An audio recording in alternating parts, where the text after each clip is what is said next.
হয় প্রত্যেকটা পূজা মন্দিরে কিন্তু আমাদের লাউড স্পিকার থাকে, লাউড স্পিকার গুলো বন্ধ থাকে। কিন্তু যেটা আমার এক সনাতনী ভাই বললেন যে আমার পূজা তো লগ্ন দিয়ে হয়, একটা সার্টেন টাইমে আমার পূজা হয়। আমার পূজা পুরোহিত যখন পূজাটা করে তখন সে ঘন্টা বাজায়, ঘন্টার সাথে আমাকে ঢাকও বাজাতে হবে, তার সাথে উলুধ্বনি হবে।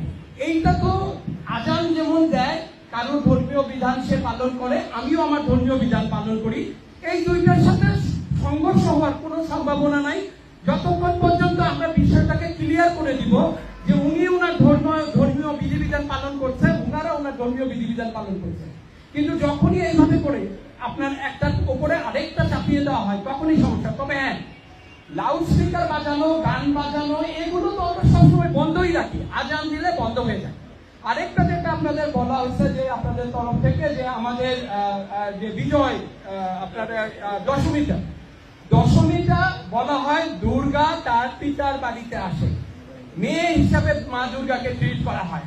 আমি চাইলেই সাত সকালে আমার বাড়ির মেয়েকে, আমার বাড়ির মাকে ওইভাবে বের করে দিতে পারবো না। সরি টু সে, আমাদের একটা সময় আছে, আমরা সেই সময় করব। আপনারা প্রশাসনের লোক আছেন, ভালো লোকের অভাব নাই, দুষ্ট লোকদের ওইভাবে করে বারবার বলে উৎসাহ দেওয়া হয়। আমরা আমাদের কাজ করব, আমরা চাইব আপনারা আমাদের পাশে থাকেন সুস্থ পর্যন্ত। আজকে স্বাধীনতা ৫৩ বছরে যদি কিছু না হয়ে থাকে, এখন কেন আমাকে দুপুরবেলা বিসর্জন দিতে হবে? আমি যদি আজকে দুপুরে দেই, কালকে হয়তো দাঁড়িয়ে আসবে সকালে দিতে, তারপরে হয়তো কেউ কি বলবে আপনি আগের দিন রাতেই দিয়ে যান। এইভাবে করে পূজা করা যায় না। আপনি যদি মানেন যে এইটা আমার সাংবিধানিক অধিকার, আমার ধর্মীয় বিধি বিধান মোতাবেক আমাকে কাজ করতে দিতে হবে। আপনারা তো আছেনই ওর জন্য যেন শান্তি বিধান হয়। আর প্রশাসনিক যে আপনার নিরাপত্তার যে ব্যাপারটা আমি বলবো, দেখেন আমার বাড়িতে 5 জন বান্ধব, আমরা দুর্গাপূজার আয়োজন করি 100 বছরের বেশি।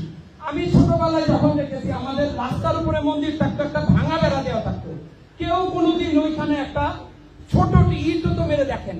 আমাদের এখানে কালচারটা এরকম না। কিন্তু যতদিন যাচ্ছে নিরাপত্তার কথা বলে আমার বাড়িতে 8 জন মানুষ যায়, 8 জন আনসার পুলিশ সহ মানুষ যে যায়, আমি তাকে কোথায় থাকতে দিব, কোথায় খেতে দিব, কিভাবে করব, তার সাথে অ্যাডজাস্ট করাটাই তো আমার জন্য ডিফিকাল্ট হয়ে যায়। কারণ প্রত্যেকটা মানুষের, উনি তো একজন মানুষ, আমার বাড়িতে পূজা হচ্ছে, ওনার জন্য একটা আয়োজনের ব্যাপার থাকে। তো এই জিনিসগুলো আপনারা একটু বাস্তব চিত্র চিন্তা করে ব্যবস্থা করবেন। নিরাপত্তার জন্য যদি আপনারা সচেষ্ট হন, সেনাবাহিনী আছে।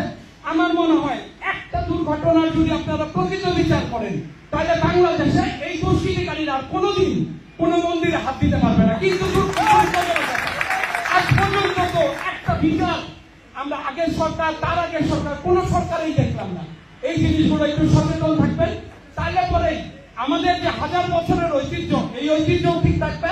আমাদের এগুলো বেশিরভাগ হয় রাজনীতিক, এবং আপনারা যদি সচেষ্ট থাকেন, আমরা যদি সচেষ্ট থাকি, এই ধরনের দুর্ঘটনা মোকাবেলা করার জন্য আমরাই যথেষ্ট। আমাদের প্রত্যেকটা সনাতনী এই বছর আমরা কিন্তু অত্যন্ত সচেতন থাকবো, এবং যে কোনো লোক দুর্ঘটনা ঘটাইতে আসলে সে কিন্তু এইবার অন্তত কাজ পাবে না, কারণ আমাদের দেয়ালে পিঠ থেকে গেছে। ধন্যবাদ সবাইকে। আমি এই জিনিসটা একটু ক্লিয়ার করি, সেটা যে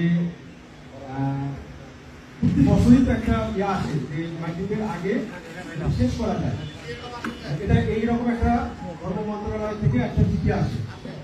তো আমি যে ধর্ম মন্ত্রণালয়ের বাইরে কথা বলতে পারি, আপনারা স্যার বলেন সমস্যাটা একটু তুলে সেটা বুঝাই দিতে পারবো আপনি, তাই না? বিষয়টা এই জিনিসটা আপনাকে বুঝতে হবে। আমি ধর্ম মন্ত্রণালয়ের প্রেসক্রিপশনই তো আমি করে শোনাবো, তাই না? এই জন্য বলা হয় যে এটা আপনাদের নিরাপত্তার খাতিরে, যাতে মাইক্রোওয়েভের পরে যেহেতু অন্ধকার থাকে, নিয়ে যাওয়ার সময় হয়তো রাস্তার মাঝখানে কোনো কিছু ঘটে গেল, এটা এই বিষয়ের জন্য বলা হয় সাধারণত। কারণ এটা ব্যাপারে যারা আমরা এই দায়িত্বশীল পদে রয়েছি, তারা সবাই খুব চিন্তিত থাকি, খুবই চিন্তিত থাকি। আপনাকে যে একটা সময় করতে হবে তা না, আমি বলা হয়েছে যে মাইক্রোওয়েভের আগে শেষ করলে এটা মানে যেহেতু ধর্ম মন্ত্রণালয় থেকে আছে, এটা সবার নিরাপত্তার কাছে। আর যে জিনিসটা বললেন যে এখানে যদি কোনো রকমের, আমি এখানে আসছি, গত সরকারের নিয়ম আমি জানি না, গত সরকারের পার্ট ওই রকম ভাবে আমরা এলাম।